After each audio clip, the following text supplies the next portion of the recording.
Lords are a fan term for creatures that give a buff to all the creatures you control of a certain creature type. These types of cards have been the backbone of tribal decks that play a ton of creatures of the same type due to how much damage they can help you pump out. Of course, not every tribal lord is going to be that helpful, and plenty of them just aren't worth the deck slot. For this list, we're going to include creatures that gives a certain buff to all creatures of a single type and not just stat boosts. With that out of the way, let's go over the worst creatures in the game that focus on buffing a single tribe. Starting us off at number 10, we have Armament Master. This is a 2/2 core soldier with a mana cost of 2 white. It is the ability where all other core creatures you control get +2/+2 for each equipment on the Master. This is by far the most powerful card on this list, though being powerful doesn't always translate into being good. The core are known for interacting favorably with equipment, with plenty of cards like Stonehaven Outfitter also paying you off for playing equipment. Despite wizards trying to repeatedly push equipment-based strategies, the inherent issues with the card type have made it very hit or miss, to put it mildly. Master simultaneously pulls you in 2 different directions, making it difficult to get the mechanic to work. On one hand, you want to play as many core as possible to make the most out of the buff it gives you, as with most lords. However, you also need plenty of equipment to throw onto the Master, and hopefully cheap ones that you can equip without too much investment. However, this usually just means that you can never get enough of one of the 2 card types in play to really take advantage of the card. Usually, if you're playing equipment, you're only playing a few of them to make sure you don't flood your hand with equipment and nothing to put them on. To get the most out of Master, you'll need to play a lot more to try and make sure you draw at least one alongside Master to get any real use out of the card. Of course, the more equipment you play, the fewer core you can play. This means the likelihood of you drawing too many of the wrong card type will always be a bit high. If you don't play enough core, Master won't have anything to buff. But if you don't play enough equipment, your Master won't have anything to turn on its ability. Equipment decks are usually designed around playing the most impactful creatures they can alongside the most impactful equipment, and usually only a few of the equipment, so they minimize the number of bad hands they draw. Master makes doing this impossible. So while you could get a lot of value off this ability, the chance of breaking is too high for any serious deck to play the card. While its high power keeps it from being one of the worst lords in the game, the card is so inconsistent that it still makes it onto this list. And at number 9, we have Sachi, daughter of Seshiro. This is a 1/3 legendary snake shaman creature with a mana cost of 2 and 2 green. It is the abilities where other snakes you control get +0/+1, and shamans you control have the ability to tap to add 2 green mana. Sachi is one of the only few lords to buff multiple types of creatures, and for good reason. Having to play exactly snake shamans to get the value off of both of her abilities is so restrictive that it makes the card almost unplayable. There are only 9 snake shamans in the game, and they don't exactly form a cohesive strategy together. On top of that, the buff Sachi gives to snakes is pretty awful. Buffing only toughness is a trap that a lot of the lords in this list will fall into as we progress. The main problem is that they don't actually give you any more damage, and the small toughness boost won't often be the difference between winning or losing combat. If you had to choose between a +1/+0 and a +0/+1, you would always choose the buff to power. This leaves the shaman buff the only real useful part of the card, which luckily for Sachi is actually a potentially powerful ability. Giving all of your shamans the ability to tap for 2 mana can let you make a ton of mana with just a few creatures in play. Sachi is also worded in such a way that she gives the ability to herself, essentially functioning as a mana dork. While all this extra mana can let you play a huge threat extremely early, most of the time this won't work out. The main issue with this strategy is just how easy it is to disrupt. Simple creature removal will be able to take all of your mana dorks out, and creature removal is by far the most common type of removal in the game. Even worse, all your opponent has to do to turn off your mana production is remove Sachi herself, which they should be able to do before you get to use the mana thanks to Summoning Sickness. While she does have a high ceiling, similar to number 10 spot, Sachi is simply too impractical to make use of consistently. And at number 8, we have Chief of the Scale. This is a 2/3 human warrior with a mana cost of 1 white and 1 black. It is the ability where all of the warriors you control get +0/+1. Similar to Sachi, Chief of the Scale buffs the wrong stat, making it pretty useless. Interestingly, this card actually has a counterpart card in Chief of the Edge, who gives +1 power and has mirrored stats. These two cards really show off how giving a power buff is just so much better than giving a toughness boost, as both cards were legal in the same standard. And while neither of them were meta, Chief of the Edge was far more successful. The warrior decks that did exist played Edge over Scales consistently, simply because the extra power helped them put out more damage far more easily. The decks also had a lot of ways to take advantage of this buff to make their attacks even safer than if they simply had the toughness boost. Cards like a Russian Foremost could give another warrior double strike whenever it entered the battlefield or attacked. This means that the creature hits once before another creature, then it deals normal combat damage. First Strike makes it very difficult to block a creature, as you'll have to have a creature with a very high toughness to block and not lose your own creature. The power buff from Chief of the Edge would make any creature with Double Strike even harder to block, as they'd be able to kill even more creatures before they even get the chance to fight back. Meanwhile, Chief of the Scales ability would do far less, not putting out as much damage and being worse at stopping your creatures from dying while attacking. So not only was Chief of the Scales ability not good, it was even worse than normal in the deck it was made for. And at number 7, we have Broodwarden. This is a 4/4 Eldrazi drone with a mana cost of 3 and 2 green. It is the ability where Eldrazi spawned creatures you control get +2/+1. Despite having one of the best buffs on any available lord, Broodwarden has very little it can actually do. This is due to the specific types of creatures it buffs. Unlike most lords, it checks not for one creature type, but for 2, only hitting Eldrazi spawn, a type of creature that no cards outside of the cards with the Changeling ability have. Instead, Eldrazi spawn exist as tokens made by other cards. All Eldrazi spawns are 0/1 colorless creature tokens with the ability to sacrifice themselves at 1 colorless mana.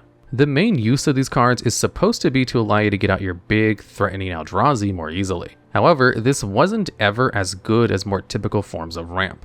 Broodwarden does give you another use for these spawns, making them into at least competent attackers. But this use for the card has a few major issues. The biggest problem is how weak this leaves you to removal. If your opponent removes your Broodwarden, all your spawns you spent your entire game making are suddenly completely useless. This leaves a huge weak point in your game plan that your opponent will be more than happy to exploit. The other issue is that the cards that produce Eldrazi spawns aren't particularly good, so you wouldn't have too many around anyway. Even if you went out of your way to make as many Eldrazi spawn as possible, you'd probably only get around 5 in play or so by the time you cast Broodwarden. While this would let you swing for a huge 10 damage, you'd be gambling on your opponent not finding any answers or killing you before that, which is fairly unlikely. Broodwarden is simply too expensive and niche to really be worth using. And at number 6, we have Pheres-Band Warchief. This is a 3/3 Centaur warrior with a mana cost of 3 and 1 green. It has Vigilance and Trample, meaning it doesn't have to tap to attack, and it can deal all excess combat damage to the defending player. It also has the ability where it gives all other Centaurs you control +1/+1 and gives them Vigilance and Trample. Warchief isn't exactly a bad rate, though it is more expensive than you'd like your lords to be. It does make up for that with the 2 abilities it gives your Centaurs, but the ultimate flaw with the card is the tribe it's built to work with. Centaurs are one of the least supported tribes in all of Magic. Despite appearing on multiple planes from the beginning of Magic until now, there are only 68 Centaur cards, and most of these aren't particularly playable. Warchief is also the only real payoff for playing members of the tribe, which makes its underwhelming performance as a lord a much bigger issue. If it were an exceptionally powerful lord such as Broodwarden, it could at least make Centaurs somewhat noteworthy. Instead, it gives a small buff to your already bad cards, not making them strong enough to really be worth building a deck around. A single, or at least a couple of good tribal payoffs can make a tribal at least somewhat playable, depending on what they are. Minotaurs aren't a good tribe, but they can at least do something thanks to Ragemonger giving them such a huge discount when you cast them. They even have a better lord in Rageblood Shaman, who also gives Trample but costs 1 less to cast, letting the deck put out impressive amounts of damage with a good hand in formats like Pioneer or Modern. Centaurs are even worse than the Minotaurs, who aren't a very strong tribe to begin with.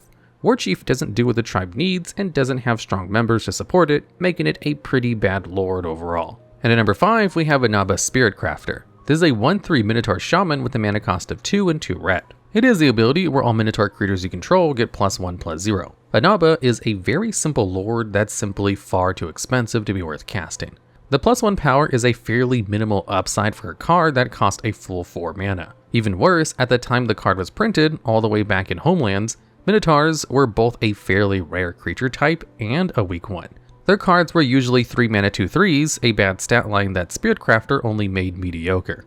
While Minotaurs have some teeth nowadays, Spiritcrafter isn't illegal in the formats where they can pretend to be a playable deck.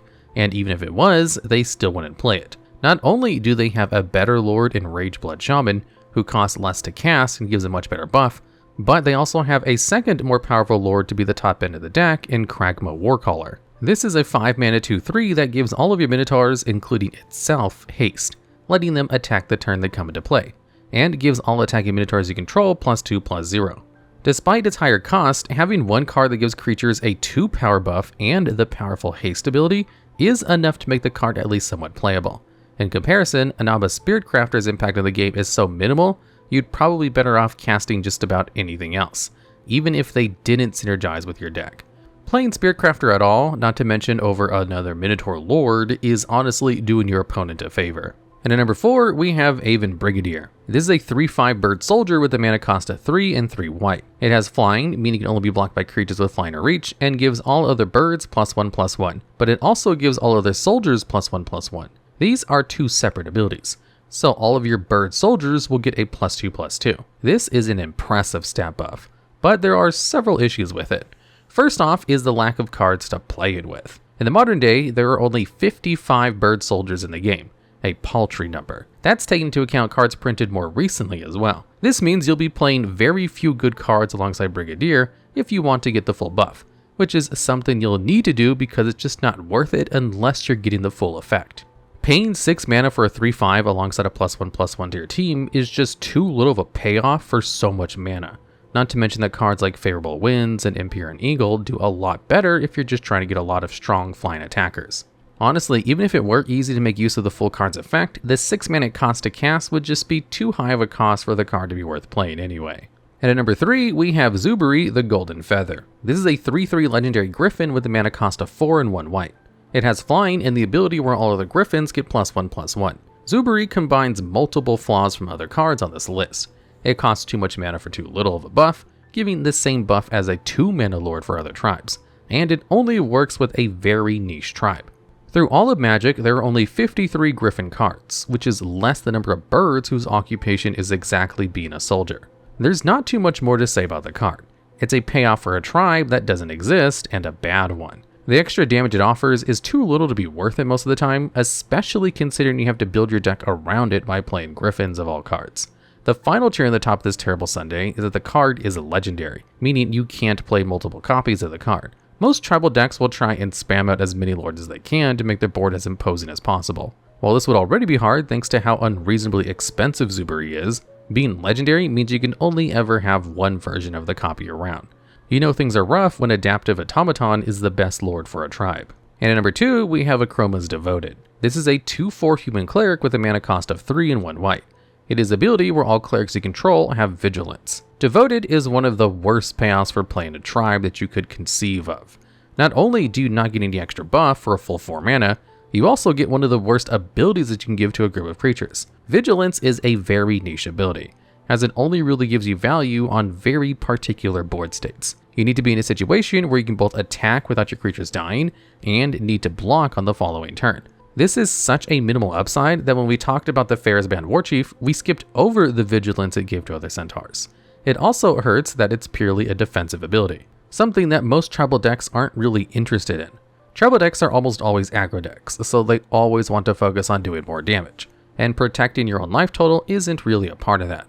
Even with far better tribal payoffs that give you life, such as Siphon Silver, are only ever really played as a one-of in silver decks despite giving lifelink, which gives you life whenever new creatures deal damage.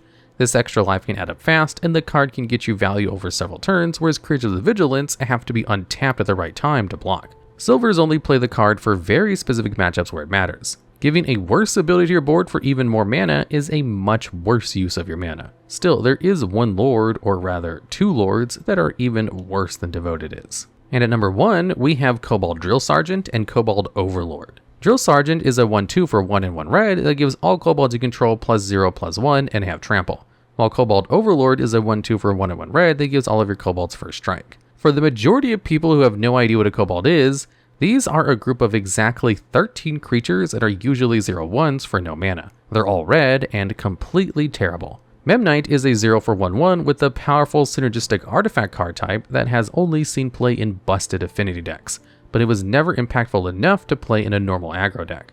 Kobolds of Kirk Keep needs you to cast Kobold Taskmaster or Raga of Kirk Keep to gain any power and do anything at all. Honestly, either of those cards would have made a place for themselves on this list if it weren't for Drill Sergeant and Overlord making them look stellar in comparison. Not only do these lords not add any power to the board, they also only work with one of the worst creature types in all of Magic.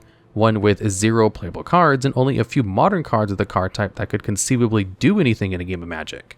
These cards combine every mistake of every lord on this list and take them to 11. They don't give a power boost and only work with a tribe with far too few members. Drill Sergeant and Overlord are by far the worst tribal lords in Magic, and as long as Wizards of the Coast remain sane, they forever will be. Alright, And that's the list. Are there any tribal lords you think we may have missed, or have any ideas for future videos similar to this one? If so, we'd love to hear about them down in the comments.